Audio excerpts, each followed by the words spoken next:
नमस्कार. मन धागा धागा जोडते नवा या मालिकेच्या आजच्या भागामध्ये आपल्याला पाहायला मिळतं, सुखदा ही सार्थकसाठी टिफिन घेऊन ऑफिसमध्ये आलेली असते आणि सुखदाची धडक शकूला लागते आणि त्यामुळे शकूच्या हातातील सर्व फाईल खाली पडतात. तर शकू ही रागाने सुखदाकडे पाहू लागते. तर सुखदा म्हणू लागते, sorry sorry, I am really sorry. तर शकू म्हणू लागते, सॉरी काय, ते इंग्रज 150 वर्ष राज्य करून गेले, परंतु जाताना आपला सॉरी या शब्द इथेच ठेवून गेले. सॉरीने किती घोळ केलाय माहिती आहे का? माणसाची केवढीही मोठी चूक असू दे, सॉरी म्हटलं की मोकळं व्हायचं. तर सुखदा म्हणू लागते, परंतु तुम्ही एवढं का चिडताय? तर शकू म्हणू लागते, चिडू नको तर काय करतो? अहो, तुम्हाला समोर बघून चालता येत नाही का? तुम्ही गार्डनमध्ये फिरल्यासारखे काय फिरताय? हे ऑफिस आहे. अहो, जरा आजूबाजूला बघून चाला. अहो, दिवसभर इकडच्या फाईल तिकडे करून मी दमते आणि आता तुम्ही त्यात काय केलं? सर्व फाईल खाली पडलात. आता सर्व पेपर मला सिक्वेन्सनुसार लावावे लागणार. आता माझं काम अजून वाढवून ठेवलात. तर शकूला सुखदा म्हणू लागते, सॉरी, माझ्यातून चूक झाली. तर शकू म्हणते, पुन्हा सॉरी? तर सुखदा म्हणू लागते, सॉरी, परंतु मी काय म्हणते ते ऐकून घ्या. तुम्ही वाकू नका. हवं तर मला सांगा, हे पेपर मी तुम्हाला नीट लावून देते. ताई, मला सांगा, कुठले पेपर कुठे लावायला हवेत? तर शकू म्हणू लागते, राहून देत. तुम्ही मला एवढं प्रेमानेच तोंड भरून ताई म्हणालात ना, तेच माझ्यासाठी खूप आहे. मी करते. तर सुखदा म्हणू लागते, हो का? आता तुम्ही किती प्रेमळ आहात, परंतु काय झालं होतं? तुम्ही एवढं का चिडलात? ऑफिसमध्ये काही घडलं होतं का? मला असं वाटतं, जेव्हा माणसाला त्याला हवं असलेलं काम ऑफिसमध्ये मिळत नसतं किंवा हवं असलेलं काम करायला मिळत नसतं, तेव्हा त्याची चिडचिड होत असते. तुम्ही नक्की कुठलं काम करायला आला होता? तर शकू म्हणू लागते, मी या ऑफिसमध्ये साडी डिझाईन करण्यासाठी आले होते. तर सुखदा म्हणू लागते, घ्या, हेच तर कारण आहे तुमची चिडचिड होण्याचं. एक सांगू का, जे काम आपल्याला करायचं असतं, जे काम करण्याची आपली इच्छा असते, ती इच्छा मनात कायम बाळगायची. मग एक ना एक दिवस ती इच्छा आपली पूर्ण होते आणि ते काम आपल्याला मिळतंच. तर शकू म्हणू लागते, थँक्यू. तर सुखदा म्हणू लागते, अजून एक सांगू का? तर शकूताई म्हणू लागतात, सांगा ना. तर सुखदा म्हणते, ताई, खरंच तुमची स्माईल खरंच खूप छान आहे. प्लीज तुम्ही चिडचिड करू नका, अजिबात चांगलं दिसत नाही. तर शकू खुश होत म्हणू लागते, थँक्यू. तर त्यानंतर शकू ही सुखदाला विचारते, परंतु मॅडम तुम्ही कोण आहात? तर सुखदा म्हणू लागते, मी आनंदी. हे ऐकताच शकूला जरा भरून येतं आणि ती म्हणते, काय आनंदी? तर सुखदा म्हणते, म्हणजेच आनंदी राहणारी सुखदा. माझं नाव सुखदा आहे, तुम्ही मला सुखी म्हणू शकता. तर त्यानंतर सुखदा ही शकूसमोर मैत्रीसाठी हात पुढे करते. तर शकूसुद्धा तिच्यासोबत मैत्री करते. त्या दोघांची खूप छान मैत्री झालेली असते. तेवढ्यातच तिथे बेनारे येतात आणि विचारतात की, सुखदा मॅडम, तुम्ही कधी आलात? तर सुखदा म्हणू लागते, मी केव्हाच आले आहे आणि आल्यानंतर यांना धडकले पण. तर बेनारे म्हणतात, धडकलात? आणि यांना म्हणजे तुमचं एखादं हाड वगैरे तर मोडलं नाही ना? तर शकू म्हणू लागते, बेनारे सर. तर बेनारे म्हणू लागतात, मस्करी करतोय. तर त्यानंतर बेनारे सुखदाला विचारू लागतात, सार्थक सर कुठे आहेत? तर बेनारेंना सुखदा म्हणू लागते, माझ्यासोबत तर नाही आहे सार्थक. ते आले नाही आहेत का ऑफिसला? तर बेनारे म्हणतात, नाही, सार्थक सर ऑफिसला आलेच नाही आहेत आणि आज ऑफिसमध्ये महत्त्वाची मीटिंग आहे. तर सुखदा म्हणू लागते, परंतु तुम्ही त्यांना फोन करा ना. तर बेनारे म्हणू लागतात, फोन केला होता, त्यांची गाडी खराब झाली आहे ना आणि त्यामुळेच त्यांना उशीर होत आहेत आणि इथे आलेले क्लायंट सर्व चिडले आहेत. तर सुखदा म्हणू लागते, परंतु त्यांना शांत करायला हवं. तर बेनारे म्हणू लागतात, खरं तर खूप वेळ होऊन गेला आहे, त्यामुळे त्यांना शांत करणं खरंच खूप कठीण आहे. तर सुखदा म्हणू लागते, मी जाऊ का त्यांच्याशी बोलायला? तर बेनारे म्हणू लागतात, नाही, नको, अजून चिडतील. तेवढ्यातच ते सर बाहेर येतात आणि म्हणू लागतात, बेनारे, अहो काय चाललं आहे? अजून किती वेळ लागणार तुमच्या सरांना यायला? तर बेनारे म्हणू लागतात, सॉरी, परंतु सर येणारच आहेत, त्यांची गाडी जरा बंद पडली आहे. तर ते म्हणू लागतात, बेनारे, आमच्या वेळेला काही किंमत आहे की नाही? अहो, वेळ नव्हता तर बोलवायचंच कशाला? तर बेनारे म्हणू लागतात, प्लीज जरा तुम्ही शांत व्हा. त्यांची गाडी बिघडली म्हणूनच त्यांना उशीर होत आहे, नाहीतर सर वेळेचे पक्के आहेत. तर त्यानंतर ते सर म्हणू लागतात, तुम्ही आम्हाला कोणतेही कारणं सांगू नका. तुम्ही आत्ताच्या त्यांना फोन करा आणि त्यांना विचारा कुठे आहेत. आणि हो, आता फक्त 10 मिनटं, आम्ही फक्त 10 मिनटं वाट बघणार, नाहीतर नंतर आम्ही हे कॉन्ट्रॅक्ट कॅन्सल करणार आणि इथून निघून जाणार. बेनारे मात्र खूप घाबरून गेलेले असतात. त्यांना ते रिक्वेस्ट करू लागतात, प्लीज तुम्ही थांबा, कुठेही जाऊ नका, सर येतीलच. तर ते सर म्हणतात, नाही, आता 10 मिनटाच्या वर आम्ही 1 मिनिटही थांबू शकत नाही. तर सुखदा म्हणू लागते, बेनारे, तुम्ही पुन्हा एकदा सरांना फोन करून बघा ना. तर बेनारे म्हणू लागतात की हो. तर दुसरीकडे सार्थकची गाडी बंद पडल्यामुळे सार्थक रिक्षा पाहत असतो, परंतु एकही रिक्षावाला काही रिक्षा थांबवत नसतो. तेवढ्यातच सार्थकला बेनारे सरांचा फोन येतो. तर बेनारे म्हणू लागतात, सर तुम्ही कुठे आहात? तर सार्थक म्हणू लागतो, बेनारे, अहो माझी गाडी बंद पडली आहे आणि मला यायलाही मिळत नाही आहे. तर बेनारे म्हणू लागतात, सर परंतु इथले क्लायंट सर्वजण खूप चिडले आहेत, तुम्हाला लवकरात लवकर यावं लागेल. सार्थक म्हणू लागतो, बेनारे त्यांना प्लीज तुम्ही शांत करा, काहीतरी हँडल करा. तर बेनारे म्हणू लागतात सर मी हँडल करण्याचा प्रयत्न करत आहे, परंतु ते ऐकायला तयार नाही आहेत. सार्थक म्हणतो त्यांना रिक्वेस्ट करा, हवं ते काहीही करा, परंतु त्यांना थांबवा. सुकदा ही बेनारेंना म्हणू लागते बेनारे सर मी एक सजेस्ट करू का? तर बेनारे विचारतात काय? तर सुकदा म्हणू लागते मला तुमचं प्रेझेंटेशन समजावून सांगा, मी ट्राय करते. तर बेनारे म्हणू लागतात मी सांगायचं? अहो जर मी तुम्हाला सांगू शकलो असतो तर मी त्यांनाच नाही का सांगू शकलो असतो? माझ्यामध्ये तेवढा कॉन्फिडन्स नाही. सुकदा म्हणू लागते आहे कॉन्फिडन्स काही बाजारातून विकत आणावा लागत नाही, तो आपल्याला आपल्यातच तयार करावा लागतो. तर त्यानंतर सुकदा म्हणू लागते मी त्यांना हे सगळं काही प्रेझेंटेशन समजावून सांगेन. तर बेनारे म्हणू लागतात परंतु हे डील कॅन्सल झालं तर सर रागवतील. तर सुकदा म्हणू लागते परंतु तुमचे सर आलेच नाही तर तसंही हे कॉन्ट्रॅक्ट कॅन्सल होणारच आहे, त्यापेक्षा आपण एकदा ट्राय तर करून बघू शकतो. तर हे सगळं काही शकूलाही पटलेलं असतं. तर शकू म्हणू लागते बेनारे सर तसंही ते कॉन्ट्रॅक्ट कॅन्सल होऊ शकतं ना, त्यापेक्षा आपण ट्राय तर करायला हवं. तर त्यानंतर शकू म्हणू लागते माझ्याजवळ पॉईंट आहेत, मी तुम्हाला सर्व पॉईंट समजावून सांगते. तर त्यानंतर बेनारे आणि शकू सुकदाला सर्व पॉईंट समजावून सांगतात. त्यानंतर शकू विचारते की तुमच्या हे सर्व पॉईंट लक्षात राहतील ना? तर सुकदा म्हणू लागते हो. तर बेनारे हे सुकदाला म्हणू लागतात आलं का लक्षात? इतक्या वर्षात माझ्या काही लक्षात आलं नाही आणि तुमच्या एवढ्या लवकर लक्षात आलं? तर त्यानंतर शकू विचारते कराल ना मॅडम हँडल? तर सुकदा म्हणू लागते हो नक्कीच करेन, परंतु तुम्ही आता माझा कॉन्फिडन्स घालवू नका.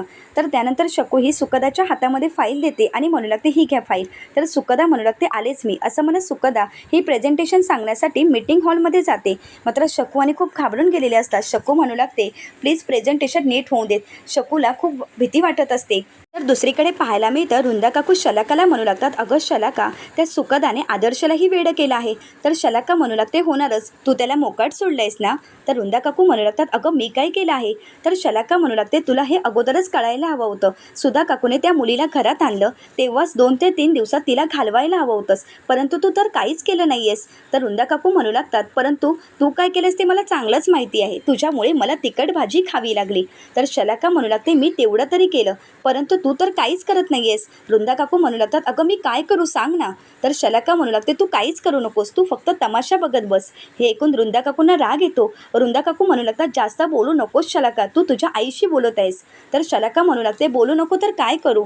अगं ती सुकदा दुसऱ्यांच्या घरात आली आहे आणि तिथेच येऊन आमच्याच डोक्यावर मिऱ्या वाटत आहे आणि तरी तू काहीच बोलत नाही आहेस का? तर रुंदा काकू म्हणू लागतात अगं काय करू सांग ना? आणि हे सगळं काही आदर्शने ऐकलेलं असतं. आदर्श विचारतो काय चाललंय, काय सुरू आहे?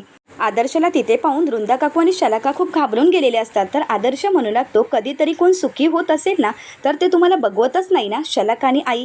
अगं कधीतरी दुसऱ्यांच्या आनंदात आनंद माना, नेहमीच तुम्हाला डावपेचच करायचे असतात का? अगं आई तुझ्यामुळे एकदा या घराची सुख आणि शांती आपण गमावली आहे, पुन्हा नको, लोकांना सुखाने जगू द्या, अजूनही वेळ गेली नाही. तर रुंदा काकू म्हणतात हे बघ आदर्श.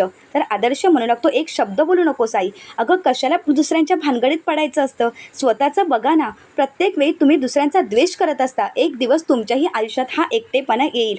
तर त्यानंतर रुंदा काकू म्हणू लागतात आदर्श तू तुझ्या आईशी बोलत आहेस? तर आदर्श म्हणू लागतो बोलावं लागतं. अगं आनंदी गेल्यापासून या घरात कोणीच सुखी नाही आहे, ना सार्थक ना सुधा काकू, आणि आता तरी ती सुकदा आली आहे, या घरामध्ये सुख आणण्याचा प्रयत्न करत आहे, तर तेही तुम्हाला बघवत नाही आहे का? प्लीज कोणाला तरी सुखाने जगू द्या. प्लीज मी तुमच्यासमोर हात जोडत आहे, या घरात कोणाला तरी सुखाने जगू द्या, प्रत्येक वेळी या घरात दुःख आणू नका. असं म्हणत आदर्श तिथून रागानेच निघून जातो. तर त्यानंतर शलाका म्हणू लागते ती या घरामध्ये सुख घेऊन येणार आहे का? आता बघतेच मी कशी सुख घेऊन येते. तर रुंदा काकू म्हणू लागतात ती या घरात सून म्हणून कधीच येऊ शकणार नाही, कारण मी आदर्शाने तिच्यामध्ये उभी आहे. आता मी सुद्धा बघते ती सुकदा या घरामध्ये कशा प्रकारे सुख आणते. नाही जर तिला दुःखी करून पाठवलं तर नावाची रुंदा नाही. दुसरीकडे पाहायला मिळतं सुकदा ही प्रेझेंटेशन देण्यासाठी आलेली असते आणि म्हणू लागते हॅलो मी सुकदा, सार्थक सरांची गाडी खरंच बंद पडली आहे आणि त्यामुळेच त्यांना एवढा वेळ लागत आहे, त्यासाठी मी तुम्हा सर्वांची माफी मागत आहे आणि त्यामुळेच हे प्रेझेंटेशन आज मी देणार आहे. तर ते सर सुकदाला म्हणू लागते तुम्ही कोण आहात? कंपनीचा बॉसच इथे नाही तर मीटिंग कशी होणार आहे? बेनारे अहो काय चाललं आहे? सार्थक सरांना आत्ताच्या आत्ता बोलवून घ्या. बेनारे म्हणू लागतात हो सर येतच आहेत. तर त्यानंतर ते म्हणू लागतात नाही आम्हाला इथे सार्थक सर हवे आहेत, नाहीतर ही मीटिंग होणार नाही. तर सुकदा म्हणू लागते फक्त 5 मिनटं, मला फक्त 5 मिनटं द्या. त्या 5 मिनटामध्ये तुम्हाला जर प्रेझेंटेशन आवडलं नाही तर तुम्ही जाऊ शकता. तर त्यानंतर ते म्हणू लागतात ठीक आहे आणि सुकदा काही न बोलता आपल्या प्रेझेंटेशनला सुरुवात करते. सुकदाने प्रेझेंटेशनला सुरुवात केल्यानंतरच सर्वांना प्रेझेंटेशन प्रेझेंटेशन खूप आवडायला लागतं. सर्वजण आनंदाने सुखदाचं प्रेझेंटेशन ऐकत असतात. सर्वांना सुखदाने जे काही समजावून सांगितलेलं असतं ते पटलेलं असतं. तर दुसरीकडे पाहायला मिळतं सार्थक हा ऑफिसमध्ये आलेला असतो आणि शकूला म्हणू लागतो, शकू सर्वजण कुठे आहेत? तर शकू म्हणू लागते, सर अहो किती वेळ झाला, बरं झालं तुम्ही आलात, इथे खरंच खूप मोठा प्रॉब्लेम झाला होता. तर सार्थक विचारतो, परंतु मी आता आलो आहे, ते कुठे आहेत सर्वजण? असं म्हणत सार्थक हा मीटिंग हॉलमध्ये जात असतो. तर शकू त्याला थांबवत म्हणू लागते, सर प्लीज तुम्ही जाऊ नका, तिथे मीटिंग चालू आहे. तर सार्थक म्हणू लागतो, मी जर इथे आहे तर मीटिंग कोण करणार आहे आणि प्रेझेंटेशन कोण देणार आहे? तर शकू म्हणू लागते, प्रेझेंटेशन आधीच चालू झालं आहे. तर सार्थक म्हणतो, म्हणजे मी आल्याशिवाय कोण हे प्रेझेंटेशन देत आहे? तर शकू म्हणू लागते, तुमच्याजवळ ज्या गेस्ट आले आहेत ना सुखदा मॅडम, त्या प्रेझेंटेशन देत आहे. तर सार्थक रागानेच आतमध्ये येतो. तर सर्व मीटिंग संपलेली असते. तर सार्थक म्हणू लागतो, सर माफ करा. तर ते सर म्हणू लागतात, तुम्ही माफी मागू नका, खरं तर आज हे डील झालं आहे. एक तर सार्थकला धक्काच बसतो. सार्थकला ते म्हणू लागतात की हो, आम्ही हे डील फायनल करत आहोत आणि हो, खरं तर तुमच्या या मॅडमने जे काही प्रेझेंटेशन केलं आहे ना ते अगदी कमाल. खरं तर मला हे प्रेझेंटेशन पाहून मी खरंच इम्प्रेस झालो आहे. ऐकून सार्थकला आश्चर्य वाटतं. सार्थक मागे वळून सुखदाकडे पाहतो. तर त्यानंतर सार्थकला ते म्हणू लागतात, सर हे डील फायनल झालं आहे.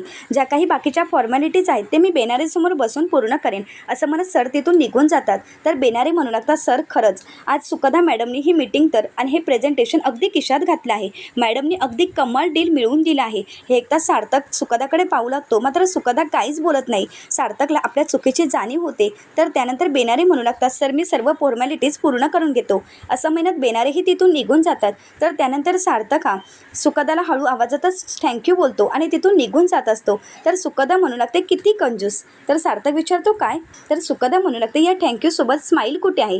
मात्र सार्थक काही न बोलता तिथून निघून जातो. तर सुखदा विचार करू लागते की नक्की काय करावं, हा व्यक्ती स्माईल करायला तयारच नाही आहे. सार्थकला सुखदाच्या बोलण्याचं वाईट वाटतं आणि म्हणूनच तो दुसरीकडे निघून जातो. आणि त्यानंतर सार्थक आपल्या केबिनमध्ये येतो. केबिनमध्ये आल्यानंतर सार्थकला खूप वाईट वाटत असतं आणि सुखदाचं बोलणं आठवतं आणि तो म्हणू लागतो, सुखदाने आपल्यासाठी एवढं केलं परंतु मी एक स्माईलही तिला करू शकलो नाही. या गोष्टीचं त्याला खूप वाईट वाटत असतं. तर तेवढ्यातच सार्थकचं मन सार्थकला म्हणू लागतं की सार्थक तू असं कसं वागू शकतोस? एवढी एक स्माईलही तू करू शकत नाही का? सार्थक म्हणू लागतो, मी स्माईल का करत नाही तुलाही माहिती आहे. माझा सगळा आनंद, माझी ही स्माईल, सगळं काही आनंदीसोबत गेलं आहे. सार्थकचं मन सार्थकला म्हणू लागतो, तू एकदा स्माईल केलीस म्हणून काही आनंदीवरचं प्रेम कमी होणार नाही. अरे तू काय होतास आणि काय झालायस? आणि ती मुलगी काही स्वतःसाठी मागत आहे का? अरे तुझ्या चेहऱ्यावर आनंद यावा यासाठी ती कितीतरी प्रयत्न करत आहे, परंतु तुला काहीच वाटत नाही आहे का? अरे ती तर थोड्याच दिवसाची पाहुणी आहे, त्यानंतर हे जग सोडून जाणार आहे आणि कोणावर तू हात सोड उगवतोयस तेच काही कळत नाही आहे. तर सार्थक म्हणू लागतो, जाणार आहे ना, मग जाऊ देत ना. तर सार्थकचं मन सार्थकला म्हणू लागतं की जाता जाता त्या व्यक्तीला जर आनंद मिळणार असेल तर तुझं काय बिघडत आहे? अरे सार्थक, एक स्माईल केल्याने काहीच होणार नाही आहे, तू असा का वागत आहेस? सार्थक म्हणू लागतो, मी असंच वागणार आहे. कोणाला काय वाटतं याने मला फरक पडणार नाही आणि मी काय करायचं हे मीच ठरवणार, मला कोणीही सांगायची गरज नाही. सार्थक मागे वळून पाहतो तर त्याचं मन तिथून गायब झालेलं असतं. दुसरीकडे पाहायला मिळतं, आकांक्षा ही सुखदाला विचारते, सुखी तू दादाचं एवढं मोठं काम केलंस तरी दादा काहीच बोलला नाही का? तर सुखदा म्हणू लागते, बोलला ना, थँक्यू, एवढंच खडूस बोलू शकतो, अजून काय बोलणार आहे ना? तर त्यानंतर आकांक्षा म्हणू लागते, आता तुझ्या 24 तास संपत आले आहेत आणि आता दादा ऑफिसमधून यायची वेळही झाली आहे. आता तुझ्याकडे फक्त काहीच तास बाकी आहे. तर सुखदा म्हणू लागते, आकांक्षा कसं आहे ना, मी हार मानत नाही, परंतु तुझ्या दादाचं प्रकरण म्हणजे खरंच खूप कठीण आहे. त्याला कितीही बोलण्याचा किंवा हसवण्याचा प्रयत्न केला तरी तो हसतच नाही. कसा आहे तुझा दादा मला काहीच कळत नाही. तर आकांक्षा म्हणू लागते, पहिला असा नव्हता. तर सुखदा म्हणू लागते, हे बघ, मी 4 दिवसाची पाहुणी आहे असं म्हटल्यावर खरंच कोणीतरी पागळेल गं, परंतु तुझ्या दादामध्ये काहीच फरक जाणवत नाही आहे. कोणीतरी मला खुश ठेवण्याचा प्रयत्न केला असता, परंतु तुझा दादा म्हणजे अजबच आहे. कुठल्या जगात तो असतो ना, मला खरंच काही कळत नाही. आणि तेवढ्यातच सार्थक हा घरी येत असतो. तर दुसरीकडे सुखदाही आकांक्षाला म्हणू लागते, आकांक्षा कसं आहे ना, दगडालाही पाजर फुटेल, लोखंडही एक वेळ वितळेल, जगातून प्लॅस्टिकही गायब होईल, परंतु तुझा दादा तो तर कधीच बदलणार नाही. अगं त्याला कितीही हसवण्याचा प्रयत्न केला ना तरी त्याच्या गालावर स्माइली येतच नाही आहे. अगं कधी कधी असं वाटतं की त्याचे गाल पकडावेत आणि जबरदस्तीने त्याला स्माईल करायला सांगावं. मात्र आकांक्षा काहीच बोलत नाही, कारण हे सगळं काही सार्थकने मागे उभं राहून ऐकलेलं असतं. आकांक्षा खूप घाबरून गेलेली असते. तर सुखदा म्हणू लागते, स्माईल, अगं स्माईल कर. तर आकांक्षा मात्र काहीच बोलत नाही. म्हणून सुखदाला आकांक्षा मागे वळून पाहायला लावते.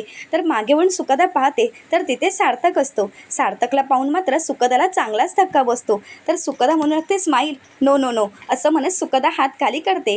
तर त्यानंतर सार्थक हा सुखदाला म्हणू लागतो की तुझ्यामुळे आज माझं खरंच खूप मोठं काम झालं आहे असं म्हणत सार्थक हा सुखदाला चॉकलेट देत असतो. ते पाहून सुखदालाच धक्का बसतो आणि सुखदा विचारते माझ्यासाठी. तर सार्थक मान डोलवतच म्हणतो की हो. सर्वांनाच आश्चर्य वाटतं. तर त्यानंतर सार्थक सुखदाला म्हणतो थँक्यू आणि स्माईलही करतो. हे पाहून आदर्श आणि आकांक्षाला खूप आनंद झालेला असतो. तर त्यानंतर सुखदाही आपल्या रूममध्ये येते आणि ते चॉकलेट पाहून म्हणू लागते कंजूस, आज एवढ्याशा कंजूस आणि खडूस माणसाने मला चॉकलेट दिलं आणि मला स्माईलही करून दाखवली. खरंच ज्या गोष्टीचा मी विचारही केला नव्हता ती गोष्ट साध्य झाली आहे. आणि त्यानंतर सुखदाला एवढा आनंद झालेला असतो की तिचा आनंद काही गगनात मावत नसतो आणि म्हणूनच सुखदा बेडवर चढते आणि नाचू लागते. आणि तेवढ्यातच सुधाताई तिथे आलेल्या असतात. सुधाताई म्हणू लागतात अगं अगं काय झालं आहे तुला, एवढी का खुश आहेत. तर सुखदा म्हणू लागते मावशी अगं तू विचारही करू शकत नाही, ओळख बघू काय झालं असेल. मात्र सुधाताईंना काहीच समजत नाही. तर सुखदा म्हणू लागते तुझ्या लाडक्या खडूस मुलाने स्माईल केली आहे.